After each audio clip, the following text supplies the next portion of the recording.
Oke, ketemu lagi nih kita dalam sesi kupas tuntas sumber Anda. Hari ini kita mau bahas satu distrik di Osaka ya, Nishinari. Iya, betul. Nishinari. Area ini kan seringnya dapat reputasi yang ya gitu deh. Tapi ternyata kalau digali sejarahnya panjang banget, terus banyak juga tempat unik yang mungkin orang nggak banyak tahu. Benar sekali, seringkali ada stigma tertentu ya. Padahal kalau kita lihat sejarahnya, nama Nishinari itu udah ada loh, lebih dari 1.300 tahun. Jauh sebelum jadi distrik kayak sekarang. Wah, 1.300 tahun. Lama banget ya. Iya, dan kawasan ini memang cukup kompleks. Dikenal sebagai tempatnya para pekerja harian, terus sejarahnya juga ada pasang surutnya gitu. Tapi justru di balik itu semua ada sisi menariknya. Ada semangat bertahannya, komunitasnya kuat, dan ya itu tadi, banyak cerita unik. Nah, makanya nih, bahan kita kali ini tuh campuran ya. Ada cerita seru dari Las Historias Ocultas de Osaka, Nishinari. Terus kita cek juga panduan resmi Nishinari Guide, plus ada catatan pribadi dari Takashi Kato dan sumber lainnya. Lengkap ya sumbernya. Iya, jadi misi kita kali ini tuh mau bongkar cerita-cerita menarik sama tempat-tempat oke yang mungkin Anda belum ngeh ada di Nishinari. Setuju. Kita coba lihat sisi lain Nishinari dah, sisi sejarah dan pesonanya yang mungkin agak tersembunyi. Sip deh. Kita mulai dari mana nih enaknya? Mungkin dari yang paling lama dulu ya, zaman Sengoku. Boleh-boleh, era Sengoku menarik tuh. Oke, jadi bayangin ya, ini sekitar tahun 1580-an. Ada Toyotomi Hideyoshi, tapi waktu itu namanya masih Hashiba. Ah iya, sebelum dia jadi penguasa besar ya. Betul, nah dia ini lagi pimpin pasukan ngepung kuil Ishiyama Honganji. Itu kuil yang gede banget. Cikal bakal kastil Osaka itu kan ya? Iya, persis. Nah, ceritanya lagi musim panas. Panasnya minta ampun. Pasukannya haus semua. Eh, nggak sengaja mereka nemu kedai teh gitu. Sederhana banget di tengah hutan bambu. Lokasinya deket-deket Nishinari. Kedai teh di tengah hutan bambu pas lagi perang ya. Kontras banget. Iya kan? Nah, ini bagian paling serunya nih. Di kedai itu ada nenek-nenek tua. Dia nyajiin semangkuk teh. Tehnya tuh kasar aja gitu, bukan teh mahal. Oke. Hideyoshi kan lagi haus banget tuh. Langsung diminum aja tehnya. Begitu minum, wih langsung seger lagi dia. Wah, efeknya langsung terasa ya. Iya, dia saking senengnya, saking terkesannya, dia langsung nyeletuk. Wah, teh ini rasanya ngalahin teh uji dari Kyoto. Oh ya, teh uji kan terkenal banget kualitasnya. Tua itu dikasih hadiah pedang pendek sama Hideyoshi. Wow, dikasih pedang. Sebagai tanda terima kasih ya. Kayaknya gitu. Nah, tempat yang tadinya nggak ada namanya itu, gara-gara kejadian itu, jadi terkenal sebagai Tengachaya. Tengachaya, artinya apa toh? Artinya kurang lebih kedai teh di bawah langit. Nambil dari ucapannya Hideyoshi tadi. Ah, masuk akal. Jadi nama tempat gara-gara secangkir teh ya? Iya, dan lokasi bekas kedai teh itu sekarang jadi kuil. Namanya Kuil Tenkaichi Chaya Jinja. Jadi kuil sekarang, masih ada hubungannya sama teh? Masih. Katanya sih tiap bulan Juni di sana ada festival teh. Dan yang lebih keren lagi, ada batu halus gitu di kuil itu. Konon, itu batu tempat Hideyoshi naruh mangkok tehnya dulu. Wah beneran, ada artefak sejarahnya langsung ya? Iya, dan katanya pas festival itu, batunya boleh disentuh. Keren banget kan? Bisa nyentuh langsung benda yang jadi saksi sejarah gitu. Menarik banget sih ini. Di tengah peristiwa besar kayak pengepungan kuil, ada momen personal, momen manusiawi kayak gini. Ini nunjukin ya, tempat biasa aja bisa jadi punya cerita sejarah yang luar biasa. Betul. Gak nyangka ya, kedai teh sederhana bisa jadi si historis itu. Dan lokasinya ini juga strategis sebenarnya. Dekat sama Kishu Kaido, itu loh, jalanan kuno yang penting banget di zaman itu. Oh ya? Iya, Hideyoshi juga sering lewat jalan itu kalau mau bolak-balik antara Osaka sama Sakai. Jadi emang area Nishinari dan sekitarnya ini dari dulu udah jadi kayak persimpangan penting gitu. Pantesan ya banyak cerita di sana.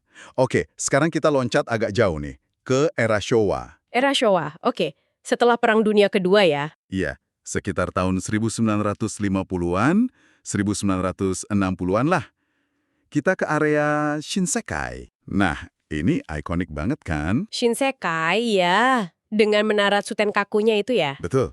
Nah, sumber kita, Las Historias Ocultas, cerita soal lahirnya salah satu makanan khas Osaka, yang legendaris dari sini.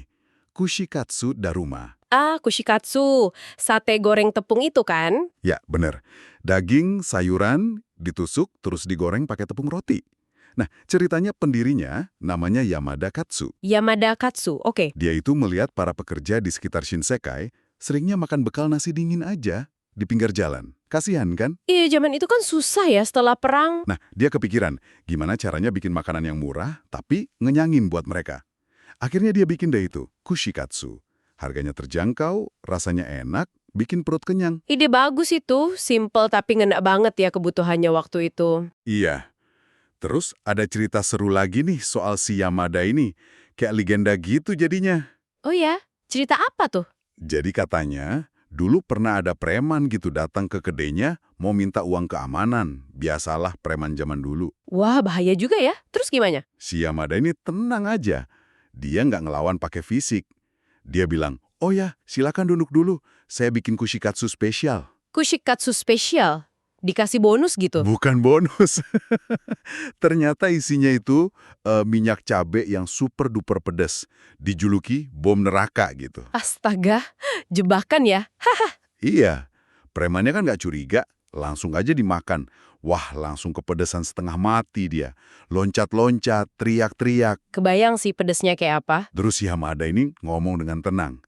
Nah, itu rasa marahnya para pekerja di sini. Dalam banget pesennya ya. Konon katanya, habis kejadian itu, premannya langsung kabur dan nggak pernah balik lagi. Haha, kapok dia pasti. Keren juga caranya ngadepin preman. Pakai akal, bukan otot. Makanya, dan katanya nih, sampai sekarang di kedai Kushikatsu Daruma yang asli itu, selain banyak banget tanda tangan selebriti Jepang di dindingnya, Oh, udah jadi terkenal banget ya sekarang. iya. Nah, selain itu, katanya masih ada tantangan buat makan kushikatsu bom neraka yang super pedas itu. Buat yang berani aja tapi, Anda berani coba nggak? Wah, kalau saya sih mikir-mikir dulu ya. Tapi cerita ini emang nangkep banget semangatnya orang-orang Shinsekai zaman dulu ya. Semangat pantang menyerah, pinter cari akal, meskipun kondisinya susah abis perang. Betul. Makanan sederhana kayak kushikatsu itu jadi kayak simbol komunitas mereka ya. Iya. Beda mungkin ya sama citra Shinsekai sekarang yang udah lebih jadi tujuan turis, ada menara Tsutenkaku yang menjulang itu. Beda banget ya kesannya. Mungkin ini ngingetin kita juga sama ikon Nishinari lain yang disebut di catatan Takashi Kato itu ya, supermarket Super Tamade. Oh iya, Super Tamade yang lampu neonnya rame banget itu kan? Yang harganya murah-murah. Nah, itu dia. Sama-sama punya karakter yang kuat dan unik, lahir dari kebutuhan komunitasnya gitu. Bener juga ya, sama-sama ikonik dengan caranya sendiri. Nah, ada cerita lain lagi nih. Ini lebih baru dan, agak bikin terenyuh sih. Cerita apa lagi nih? Ini kejadiannya di stasiun JR Dobutsuenmae. Tahun 1999? Dobutsuenmae itu dekat kebun binatang Tennoji ya. Iya, betul. Nah, petugas stasiun di sana nemuin seekor kucing. Kucing belang 3, betina, tapi ekornya agak buntung gitu. Kasian. Oh, kucing liar ya. Kayaknya gitu awalnya.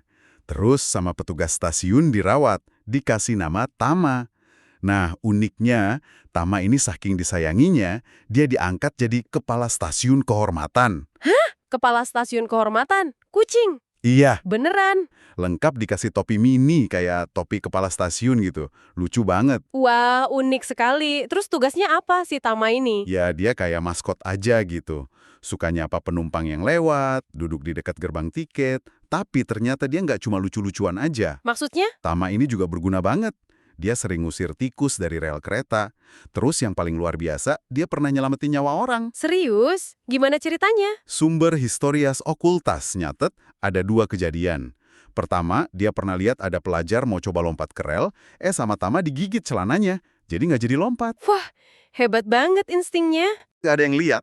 Si Tama ini langsung lari ke petugas, nyakar-nyakar gitu, ngasih tanda bahaya. Akhirnya orang itu bisa diselamatin. Luar biasa. Seekor kucing bisa sepintar dan sepeduli itu ya. Makanya, waktu Tama meninggal tahun 2009, itu yang datang buat kasih penghormatan terakhir ribuan orang loh, sampai dibikinin upacara khusus. Pantes aja. Dia udah jadi pahlawan kecil di stasiun itu ya. Menyentuh banget ceritanya. Iya kan? Bikin terharu. Kisah Tama ini benar-benar nunjukin gimana ya sosok yang nggak kita duga, seekor kucing jalanan, bisa jadi semacam penjaga, jadi simbol harapan buat komunitas di sekitarnya. Betul. Dan lokasinya itu kan strategis ya. Deket kebun binatang Tennoji, deket Shinsekai juga. Jadi makin banyak orang yang kenal dan sayang sama Tama. Pasti.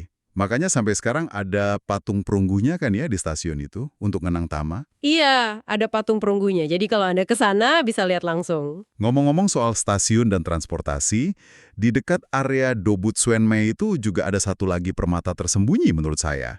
Seperti yang juga disinggung di Nishinari Guide dan catatan Takashi Kato. Apa tuh? Itu loh, tram kuno Hankai. Jalurnya lewat di sekitar situ. Oh, tram Hankai. Ya masih jadul banget itu ya. Iya. Naik tram itu aja udah kayak perjalanan kembali ke masa lalu rasanya. Suasananya beda banget. Ini juga bagian dari pesona Nishinari yang mungkin gak banyak orang tahu. Setuju banget. Itu pengalaman unik tersendiri ya naik tram Hankai. Nah, betul kata Anda, 3 cerita tadi itu kan baru sebagian kecil aja ya dari apa yang ditawarkan Nishinari. Masih banyak lagi pasti ya? Iya, masih banyak lagi permata lainnya kalau kita mau jeli nyarinya. Misalnya nih, dari catatan Takashi Kato sama Nishinari Guide, juga ada info soal Taman Sano Midori. Taman Sano Midori, kayak apa itu? Ini taman unik banget bentuknya. Memanjang gitu. Ternyata taman ini dibangun di atas bekas jalur rel kereta api Nankai Tennoji yang udah nggak aktif lagi. Oh, jadi memanfaatkan lahan bekas rel ya, kreatif juga. Iya. Jadi kalau kita jalan-jalan di taman itu, rasanya kayak lagi napak tilas sejarah transportasi Osaka gitu. Lumayan unik kan? Menarik itu, kayak berjalan di atas sejarah ya. Ada lagi? Ada lagi. Namanya Nishinari Wall Art atau disingkat WAN. Ini semacam proyek seni gitu. Seni jalanan ya, mural gitu. Betul. Jadi di berbagai sudut Nishinari, di tembok-tembok bangunan, itu banyak banget mural dan gambar-gambar seni jalanan yang warna-warni dan keren-keren. Tujuannya buat merevitalisasi area itu lewat seni, bikin suasana jadi lebih hidup. Wah, itu bagus banget idenya. Jadi nggak cuma sejarah aja, tapi ada sentuhan modern dan kreatifnya juga ya. Iya, jadi Nishinari itu ternyata dinamis juga ya. Ini semua nunjukin sih kalau kita mau sedikit aja meluangkan waktu buat eksplorasi, buat cari tahu lebih dalam, seringkali kita bisa nemuin kejutan, nemuin cerita-cerita menarik di tempat yang mungkin awalnya kita anggap biasa aja atau bahkan kita hindari. Setuju. Cara pandang kita terhadap suatu daerah bisa banget berubah ya kalau kita lihat dari sisi yang berbeda. Betul sekali. Jadi kalau kita tarik kesimpulan nih dari obrolan kita, apa ya intinya? Kayaknya jelas banget kalau Nishinari itu jauh lebih kompleks dan berwarna ya daripada sekedar reputasinya yang kadang kurang bagus, yang mungkin beberapa sumber Anda singgung soal isu sosialnya.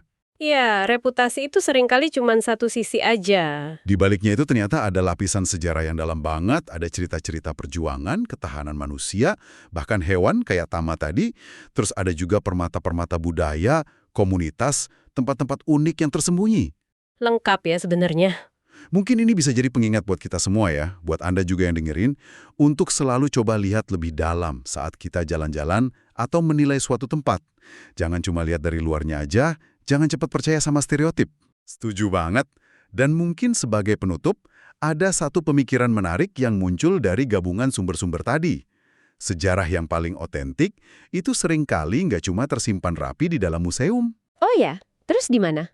Justru seringkali sejarah itu hidup, dia ada di kedai teh sederhana kayak Tenga Caya tadi, di kuil kecil yang mungkin sepi pengunjung, atau bahkan yaitu dalam kisah seekor kucing penjaga stasiun. Benar juga ya. Sejarah yang hidup di tengah masyarakat. Iya. Jadi, cara kita mendekati dan mendengarkan suatu tempat itu penting banget. Kalau kita mau mendengarkan, kita bisa membuka pemahaman yang sama sekali baru. Nishinari ini bukti nyata hal itu. Jadi pesannya kalau ke Nishinari? Mungkin kalau Anda nanti ada kesempatan berkunjung ke sana, coba deh jalan pelan-pelan, perhatikan sekitar, dan coba dengarkan. Siapa tahu Anda bisa mendengar cerita yang dibawa angin di jalanan Nishinari. Wah, dalam banget tuh pesannya. Oke deh, terima kasih banyak nih udah berbagi cerita-cerita menarik soal Nishinari. Sama-sama. Selalu menarik membahas sisi lain dari tempat-tempat seperti ini. Dan terima kasih juga buat Anda yang sudah menyimak kupas tuntas kita kali ini. Semoga menambah wawasan dan inspirasi ya. Sampai ketemu lagi di penjelajahan sumber berikutnya.